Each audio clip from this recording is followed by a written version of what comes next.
রান্নাঘরে চলে এসেছি নতুন একটা ভিডিও নিয়ে। স্বাদবদলের রান্নাঘরে আপনাদের সবাইকে স্বাগত। আজকে আমি একটা পটলের একটা রেসিপি বানাবো আপনাদের সামনে। তাহলে এই রেসিপিটা করার জন্য আমি যে যে মশলাগুলো নিয়েছি সেইগুলো আপনাদের প্রথমে দেখাই। আমি প্রথমে এখানে 450 গ্রাম পটল নিয়ে এরকম করে একটু একটু রেখে আমি এখান থেকে ছুলে নিয়েছি, দুপাশগুলো কেটে দিয়েছি। কেটে আমি এতে নুন হলুদ মাখিয়ে রেখেছি। আর নিয়েছি হাফ কাপ দুধ, আর নুন এবং চিনি, একটা 3টে কাঁচা লঙ্কা আমি বেটে নিয়েছি। এখানে নিয়েছি কাজু বাদাম, এখানে নিয়েছি পোস্ত বাটা 2 চামচ করে, আর নিয়েছি এখানে লাল লঙ্কার গুঁড়ো, জিরে ধনের গুঁড়ো 2টো কাঁচা লঙ্কা, আর গরম মশলা 2 পিস, আর নিয়েছি 1 চিমটি গরম মশলার গুঁড়ো, আর এখানে 100 গ্রাম টক দই আমি ফেটিয়ে এখানে নিয়েছি। এবারে চলুন তাহলে রান্নাটা আমরা শুরু করে দিই।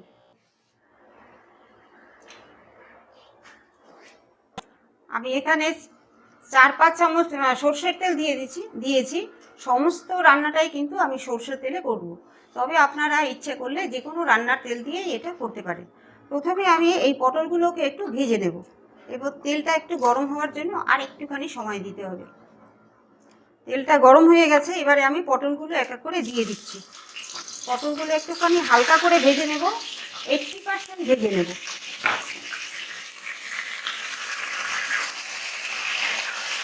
এটা একটুখানি অল্প আছে, এটা ঢাকা দিয়ে দিয়ে কিন্তু পটলটাকে ভাজতে হবে, যাতে আমার 80% পটল সিদ্ধ হয়ে যায়।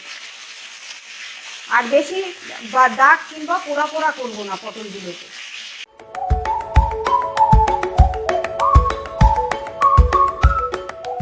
এবারে আমি এক এক করে পটলগুলো তুলে নিচ্ছি।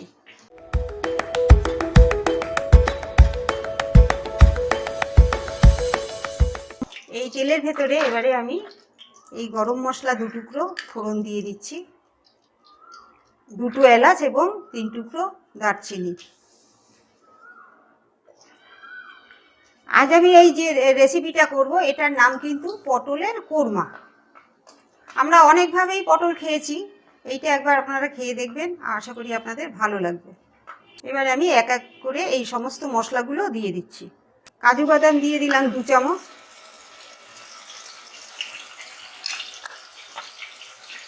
পোস্ত বাটা 2 চামচ,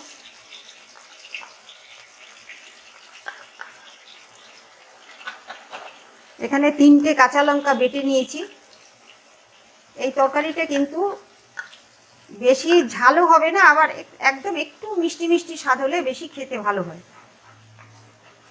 এবার আমি এটা একটুখানি নেড়ে নিচ্ছি, নেড়ে নিয়ে অন্যান্য মশলাগুলো আমি এর ভেতরে দিয়ে দেব।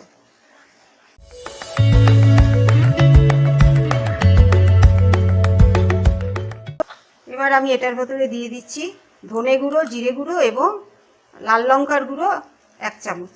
সবগুলো আমি একসঙ্গে দিয়ে দিচ্ছি।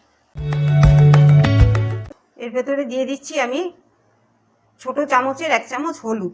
এটা বেশি কিন্তু লালও হবে না, আবার একটু গোল্ডেন কালার টাইপের হবে, তাই আমি এখানে এই 1 চামচ, আমি ছোট চামচের 1 চামচ হলুদ দিয়ে দিয়েছি। আর দিয়ে দিচ্ছি টক দইটা, এখানে 100 গ্রাম টক দই ফেটিয়ে রেখেছি, সেটা সম্পূর্ণ দিয়ে দিচ্ছি।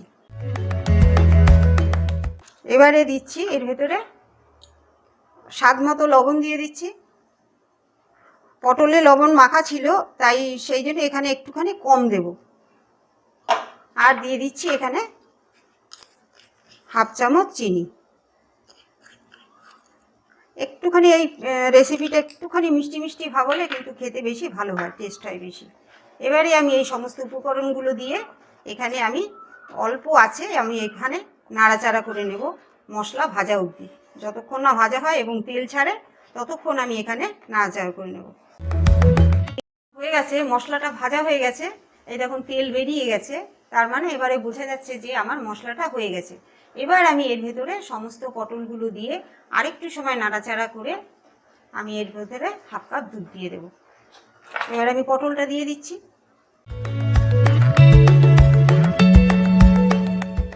পটল দিয়ে আমি মশলাটা কষিয়ে নিয়েছি। এবারে আমার এটা কষানো হয়ে গেছে, এবার আমি এর ভেতরে আমার হাফ কাপ দুধ এর ভেতরে দিয়ে দেব। আমি যে কাপে হাফ কাপ দুধ আগে দেখিয়েছিলাম সেটা আমি এখন দিয়ে দিচ্ছি। দিয়ে আমি আবারও নাড়াচাড়ি করে আমি এখানে মিশিয়ে নিচ্ছি সব কুচিগুলো, সব মশলাগুলো পটলের সঙ্গে মিশিয়ে নিচ্ছি।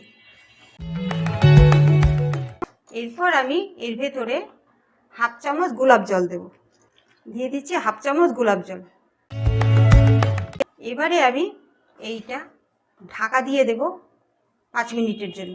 আঁচটা কিন্তু আমার কমানোই থাকবে, এটা বেশি বাড়ালে কিন্তু ঝোলটা টেনে যাবে। আমি একটুখানি গ্রেভি রাখতে চাই এটাকে, সেটা না। আর পটলটাও যে আমার 80% ভাজার সময় সিদ্ধ করেছি, আর বাকিটাও সিদ্ধ হয়ে যাবে। দেখুন এটা সম্পূর্ণ হয়ে গেছে। এবারে আমি গ্যাস অফ করে দেব। তার আগে আমি হাফ চামচ ঘি দিয়ে দিলাম, আর দিয়ে দিলাম 1 চিমটি গরম মশলা। আগে তো আমি ফোড়নে দিয়েছিলাম, এবার আমি একটুখানি গুঁড়ো দিয়ে দিচ্ছি। গুঁড়ো দিয়ে আমি এখানে 1 মিনিট ঢাকা দিয়ে রেখে দেবো। তাহলে এই যে আমি গরম মশলাটা দিলাম, এই গন্ধটা সমস্ত পটলের ভেতরে ঢুকে যাবে, খেতে ভালো লাগবে। এবার আমি একটুখানি ঢাকা দিয়ে গ্যাসটা অফ করে দিচ্ছি। হয়ে গেছে আমার পটলের কোরমা। আমার 1 মিনিট হয়ে গেছে। এবারে আমি ঢাকাটা তুলে দিচ্ছি। ঢাকাটা তুলে দিয়ে আমি এটা প্লেটে সার্ভ করে দেখাচ্ছি। এটা কতটা সুন্দর হয়েছে এবং খেতেও কিন্তু খুব ভালো হয়। পটলের কোরমা রেসিপিটি আমার হয়ে গেছে। আপনারা দেখুন, এটা অবশ্যই বাড়িতে একবার ট্রাই করে দেখবেন। আমার মনে হয় আপনাদের খুব ভালো লাগবে। যদি আপনাদের এই ভিডিওটি ভালো লাগে তাহলে অবশ্যই একটি লাইক করবেন। আপনাদের একটি লাইক আমাদের নতুন নতুন ভিডিও করতে উৎসাহিত করে।